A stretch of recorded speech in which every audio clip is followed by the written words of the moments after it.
Halo semua, selamat datang kembali di channel YouTube saya, Charles Lee. Bagaimana kabarnya buat kawan-kawan semua? Saya harap kawan-kawan dalam kondisi baik ya. Kemudian portofolionya bisa grow dan tetap hasilkan cuan dari pasar modal Indonesia. Oke, pada kesempatan kali ini saya akan membahas beberapa saham ya. Cukup banyak, ada 6 saham yang akan saya bahas dalam video kali ini. Kenapa saya bahas 6 saham? Karena saham-saham ini masuk kembali ke indeks LQ45 ya. Nah, apakah adanya sentimen atau berita masuknya kembali ya, atau masuk bursa atau LQ45 ini mendongkrak harga saham 6 sahamnya ini, seperti itu ya. Nah, bagaimana potensinya? Apakah teman-teman bisa melirik saham-saham ini? Kemudian, apakah teman-teman bisa entry posisi sekarang? Jadi pastikan teman-teman tonton video ini sampai selesai. Buat kawan-kawan yang baru pertama kali mampir ke channel YouTube saya ucapkan selamat datang, selamat menonton. Semoga informasi yang kami sampaikan melalui video-video yang kami buat bisa bermanfaat buat kawan-kawan semua ya. Oke, tanpa berpanjang lebar ya, kita langsung masuk ke pembahasannya. Sebelum kita masuk ke chartnya, kita lihat beritanya ya. Ini melalui investor.id ya. 6 saham masuk LQ45. Saham apa saja? Nah, Bursa Efek Indonesia atau BEI melakukan perombakan mayor atas indeks LQ45. Terdapat 6 saham yang masuk ke dalam indeks ini ya. Yang pertama ada S Hardware atau S ya, kemudian Akra Corporindo atau Akra, kemudian Surya Esa Perkasa atau Esa, kemudian yang keempat ada SCMA atau Surya Citra Media Tbk, kemudian ada Sido ya, Industri Jamu dan Farmasi Sido muncul, kemudian yang terakhir ada PT Saratoga Investama Sedaya atau SRTG. Nah, biasanya kan teman-teman ketahui ya, kalau LQ45 berarti kan total ada 45 saham yang masuk dalam indeks tersebut.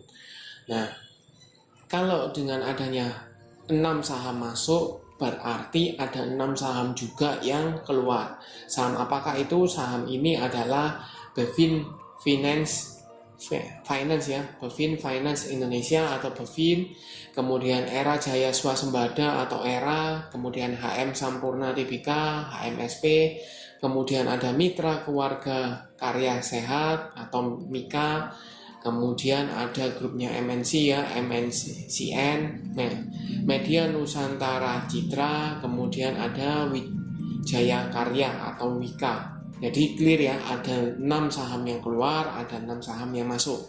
Dalam kesempatan kali ini saya membahas ke 6 saham yang masuk ya. Jadi ACE, Akra, ESA, SMCA, kemudian Sido dan SRTG.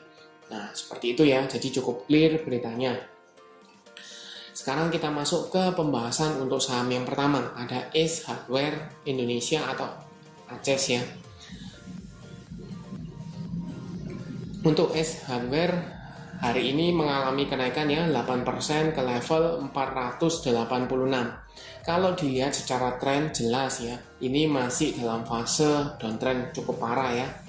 Dari level 1000 lebih ke hanya sisa under 500. Posisi EMA 50-nya di mana EMA 50-nya ada di 486 ya. Kemudian EMA 200-nya ada di 692, kita bisa bulatkan di sekitar 700. Jadi EMA 50-nya di bawah EMA 200 menunjukkan dia masih dalam fase downtrend. Kemudian space atau gapnya antar masing-masing EMA itu cukup jauh ya, seperti itu. Nah, apakah teman-teman bisa melirik untuk saham ACE? Kalau dilihat dari berdasarkan kenaikan hari ini, murni menurut saya ada sentimen dari berita positifnya karena dia masuk kembali ke LQ45. Nah, pertanyaannya, apakah ini menjadi awal bahwa ACE ini akan kembali yang tadinya downtrend, minimal mulai sideways hingga kembali uptrend, ya seperti itu. Kalau dilihat, benar, kalau volumenya hari ini cukup spike ya, cukup tinggi, kita bisa lihat di sini. ya. Volumenya cukup tinggi di sini ya.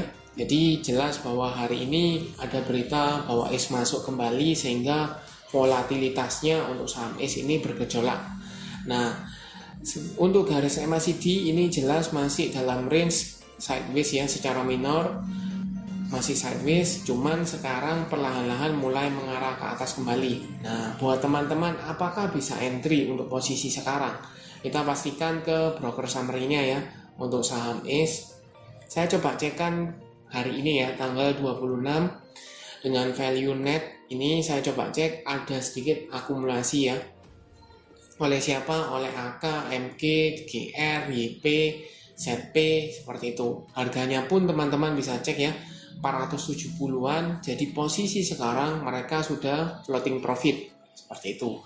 Kemudian kalau saya coba tarik dalam satu minggu ini ya, dari Senin tanggal 23, apakah ACE ini juga ada akumulasi atau malah distribusi? Ternyata selama satu minggu ini cenderungnya dia distribusi. Oleh siapa? Oleh BB, YU, PD, LG, SKI ya. Yang nampung GR, YP, ZP, MG, dan AK. Nah, lantas bagaimana? Kalau dilihat dari potensi untuk reversal, dia perlu konfirmasi lebih lanjut ya. Jadi perlu dia confirm breakout dari MA50-nya dulu ya, MA50-nya, kemudian dia perlahan-lahan naik kembali, baru meretest ke MA200. Jadi perjalanan masih cukup panjang.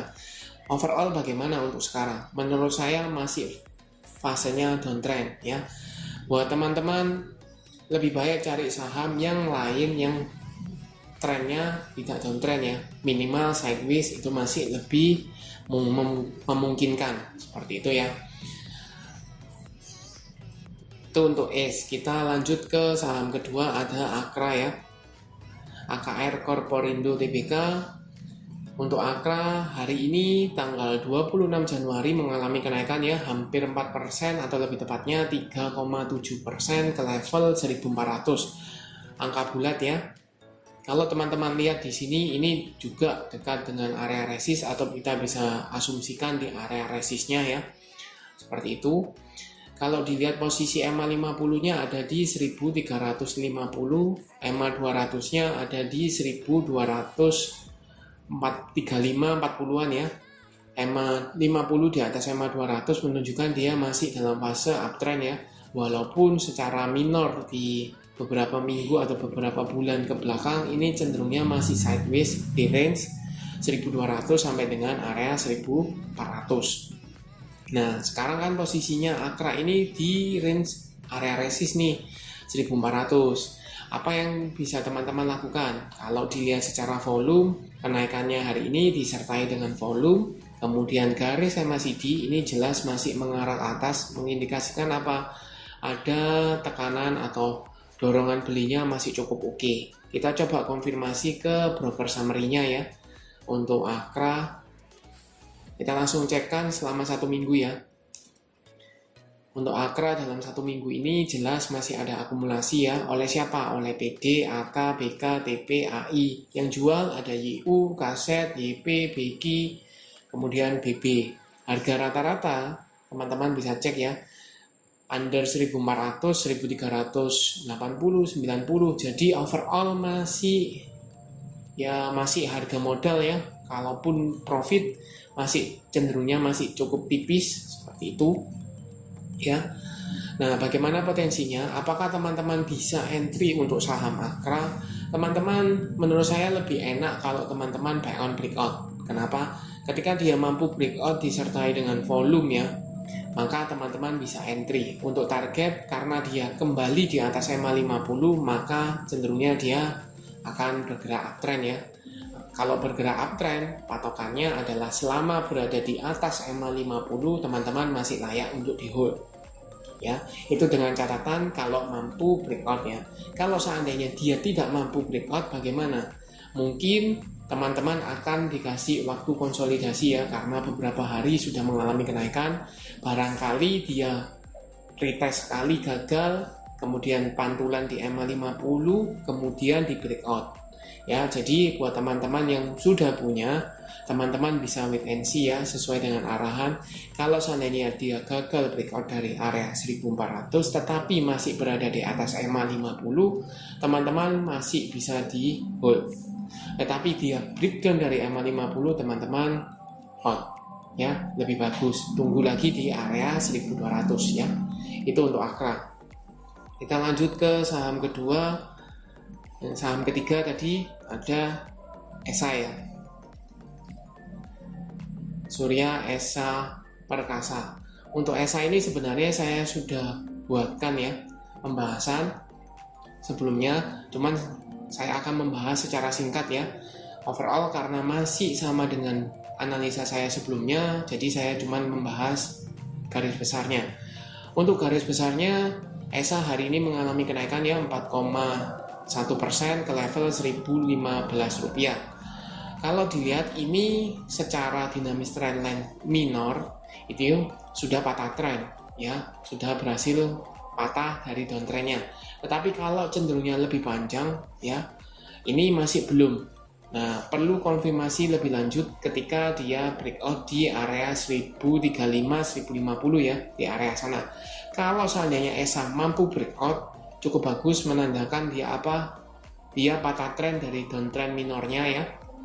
Dia ada tanda-tanda mulai bergerak minimal sideways hingga uptrend ya, karena dia di atas EMA 50-nya kembali seperti itu. Kemudian secara volume hari ini volumenya cukup oke ya, cukup tinggi. Kemudian garis MACD masih mengarah ke atas. Ya, seperti itu. Kita coba cek broker summary-nya langsung di ESA. Untuk ESA ini jelas masih ada akumulasi ya. Oleh siapa? Oleh AK, BK, BB, JJS, ZP, YU ya. Harga rata-rata under 1000 ya, sesuai dengan perkiraan. Area resist masih di 1000, tinggal kita harus konfirmasi lebih lanjut. Lebih enak sesuai dengan analisa saya bahwa lebih enak kalau seandainya ESA ini breakout dari area 1035 sampai dengan 1050 disertai dengan volume. Teman-teman bisa buy on breakout seperti itu. Itu untuk ESA. Kita lanjut ke saham berikutnya ya, SCMA, Surya Citra Media Tbk. Untuk SCMA juga hari ini mengalami kenaikan 5,45% ke level 232. Kalau dilihat SCMA ini berhasil break atau berhasil kembali di atas EMA 50 ya. EMA 50-nya ada di 220, 219. Kemudian EMA 200-nya ada di sekitar 238, 240 ya. Nah, dia sebenarnya hari ini sempat tersentuh tetapi ditutup di bawah ya, mengalami koreksi seperti itu. Volume hari ini cukup tinggi ya, volumenya garis MACD mulai mengarah ke atas, mengindikasikan apa? Ada tekanan atau dorongan untuk beli, atau dorongan belinya cukup tinggi. Apakah ada akumulasi? Kita coba cekkan broker summary-nya ya. SCMA. Untuk SCMA kita coba cek di sini. Ini ada akumulasi ya, oleh siapa? Oleh OD, ZP, JS, KZ, dan MG. Harga rata-rata teman-teman bisa cek ya, 230, under 230 ya, paling murah 220. Nah, kalau kita asumsikan di 226 saja ya, rata-rata 226 sebenarnya sudah floating profit, walaupun cenderungnya masih tipis sekitar 2-3%-an ya, seperti itu. Untuk SCMA, apakah teman-teman bisa entry? Lebih baik kalau teman-teman dilihat secara tren, ini masih downtrend ya, masih downtrend. Lebih baik buat teman-teman kalau mau entry ketika dia buy on breakout. Ketika breakout dari EMA 200-nya itu cenderung lebih bagus ya. Dengan catatan ketika dia gagal atau fast breakout, teman-teman cut loss. Ya, seperti itu. Daripada teman-teman masih hold ya, posisi buy di area resist, ternyata dia gagal, teman-teman hold, dibawa ke support, let's say di 220-an, teman-teman minusnya lebih dalam. Itu untuk SCMA. Kita bahas ke saham kelima ya, ada Sido, industri jamu dan farmasi Sido muncul. Untuk Sido ini sebenarnya saham-saham tipikal invest ya. Jadi kalau dilihat tidak terlalu volatil ya, tidak terlalu volatil, jadi cenderungnya masih untuk invest. Nah, pertanyaannya buat teman-teman, apakah bisa invest di SIDO posisi sekarang? Kalau dilihat, SIDO ini sempat mengalami penurunan dalam ya, di area ini ya, di Juli 2022, itu kebetulan dari penurunan laba ya, laporan keuangannya menurun, labanya, kemudian cenderungnya masih sideways dalam range 700-an ya, bertahan di atas level 700 sampai di under 800. Nah, posisi sekarang dia masih menguji EMA 50. EMA 50-nya di mana di 745 ya. Sedangkan EMA 200-nya ada di 790. Kita bisa bulatkan di area 800, area psikologis juga. Nah, kalau dilihat posisinya EMA 50 di bawah EMA 200, fasenya masih downtrend. Secara minor ini cenderungnya masih sideways seperti itu. Volume hari ini ada volume ya, kenaikan volume, sedangkan garis MACD ini mulai mengarah ke atas. Nah, pertanyaannya, apakah bisa entry di posisi sekarang? Kalau teman-teman untuk investasi ya, masih layak untuk investasi di SIDO. Jadi apa yang bisa dilakukan? Apakah bisa entry di sekarang? Kalau teman-teman mau investasi lebih murah, lebih bagus, otomatis teman-teman harus belinya di daerah support. Daerah support yang mana? Supportnya ada di range antara 720 sampai dengan area level 700 di area sini ya. Jadi cukup clear, cukup kelihatan untuk SIDO ya. Dia sempat tertahan di area 700. Di sini memang betul dia breakdown dari area 700, tetapi tidak berapa lama dia kembali lagi di atas ya. Jadi cukup valid bahwa saham SIDO ini dijaga di atas level 700. Jadi kalau buat teman-teman yang mau invest, bisa tunggu aja untuk saham SIDO. Kalau seandainya dikasih itu mungkin di range antara 700-720 itu jauh lebih enak. Untuk membantu teman-teman, saya coba cekkan broker summary-nya ya. SIDO. Kita cek di sini jelas ya, ada akumulasi cukup masif oleh siapa? OD, CS, AG, JC, AK. Harganya teman-teman bisa cek 760-an ya. Jadi 760-an. Posisinya sekarang kurang lebih masih harga modal ya, harga modal seperti itu. Itu untuk SIDO. Kita lanjut ke saham terakhir, SRTG atau Saratoga Investama Sedaya.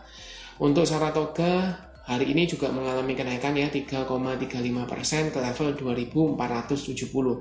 Sebenarnya sempat ke area 2500-an ya, tapi sayangnya dia ditutup mengalami koreksi tipis sehingga dia ditutupnya di 2470. Kalau dilihat posisi EMA 50-nya di 2500, sedangkan EMA 200-nya ada di 2580, 2600-an ya, di area sana. Nah, kemudian volume, hari ini volumenya cukup tinggi, sedangkan garis MACD ini masih mengarah ke atas. Apakah Saratoga ini ada akumulasi? Kita coba cekkan di broker summary-nya ya. SRTG. Untuk SRTG kita coba cek. Di sini ternyata ya selama 1 minggu ini tidak ada akumulasi, malah ada distribusi ya. Oleh siapa? CC, YU, DX, GR, dan PD. Yang nampung siapa? Ada BK, Aset, AK, TP, dan RF. Ya, harganya pun teman-teman bisa pantau di area 2400-an ya, 2400. Jadi ada support di sini, area 2400. Di area sini. Nah, buat teman-teman, apakah bisa entry untuk Saratoga? Kalau dilihat secara tren, ini masih cenderungnya downtrend ya, karena EMA 50-nya di bawah. Jadi sebaiknya wait and see dulu, tunggu saja. Kalau seandainya dia mampu breakout dari 2 EMA ini, ada tanda-tanda perbalikan arah, teman-teman baru mungkin bisa lirik ya, seperti itu. Overall kinerjanya sebenarnya cukup oke untuk Saratoga ya. Fundamentalnya cukup jelas ya, seperti itu. Tetapi kan ini secara analisa teknikal ya, kita lihatnya. Jadi kalau menurut saya selama dia fasenya downtrend ya, fasenya downtrend, lebih baik teman-teman cari saham yang lain. Oke. Sekian untuk pembahasan dari 6 saham yang masuk ke LQ45 ya. Teman-teman perlu cermati bahwa efektifnya atau efektif berlaku ya 6 saham ini masuk ke perhitungan LQ45 itu baru di Februari 2023 ya. Jadi sementara dalam perhitungan indeks LQ45 masih menyertakan 6 saham yang lama ya. Seperti itu. Ada Mika, ada MSP, ada Wika ya, seperti itu ya. Jadi teman-teman mungkin bisa euforia karena saham-saham teman-teman yang sudah punya masuk ke LQ45, tetapi perlu dilihat juga secara chart, secara sentimen, apakah masih ada peluang untuk upside-nya. Oke, sekian untuk video kali ini. Terima kasih sudah menonton sampai akhir ya. Memang videonya cukup panjang, saya harap teman-teman tonton sampai habis supaya dapat insight.